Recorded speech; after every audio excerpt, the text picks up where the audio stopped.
So I'd like to relate an incident that happened in 1995. Before I do, I want to say something about out-of-body experiences. And for those that have never had one, an out-of-body experience is as vivid and real as waking existence. In other words, I could tell you my phone number during an out-of-body experience. That's something I cannot do in a dream, and they stay with you. I could tell you in detail an out-of-body experience from 20 years ago, but I can't tell you what I dreamed last night. So with that said, September 6th of 1995, I was working at a camp and retreat center in the Sierra Mountains, and I worked under another individual. He and his family lived on the property as well as myself in a different dwelling.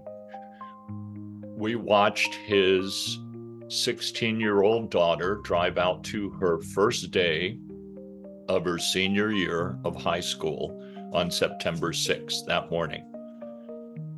We did our day's work. I went to my house, he went to his house, and that night I had a very profound experience. As I drifted off to sleep, suddenly my whole body started to vibrate.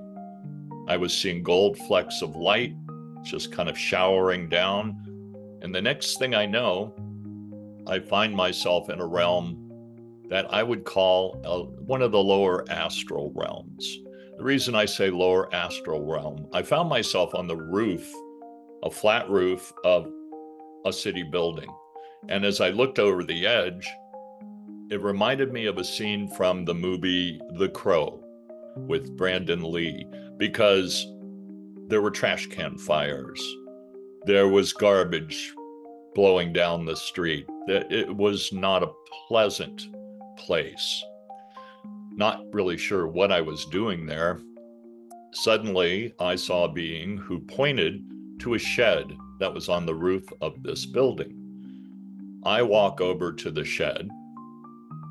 I open the door. There's no furniture in the room, but there, sitting on the floor, is my employer's daughter.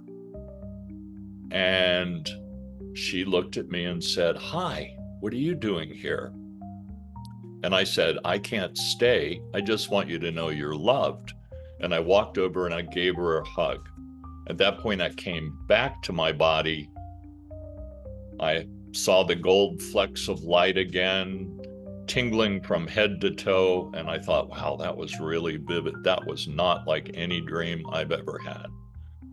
So fast forward now, this was on September 6th and the night of September 6th. September 7th, her father came over. We were about to start our day's work. And I said to him at one point, I had the strangest experience last night. And then the telephone rang. So I was not able to tell him about it at that point. Probably meant to be left alone. As the morning wore on, I'm noticing concern on his face. And I said, "What's wrong?" And he said, "We can't find," I'll call her Mary, just out of respect, I'll keep her actual name out of it. "We can't find Mary." At that moment, I knew I had seen her on the other side. That day of the 7th, finally a helicopter was flown, and the wreckage of her car from the morning of the 6th was found off the highway behind a hill. So nobody could see it from the road. It was stunning. I've never dreamed of his daughter or had any other experience like that, but the reality of the experience impacted me from that day to this. So that's my out-of-body experience. That was evidential. It gave evidence. I've had others. They're equally wonderful in their own way, and some of them are evidential. And I wish everyone an out-of-body experience where you get to realize that consciousness is not confined to just the physical body, and that we do continue after physical death.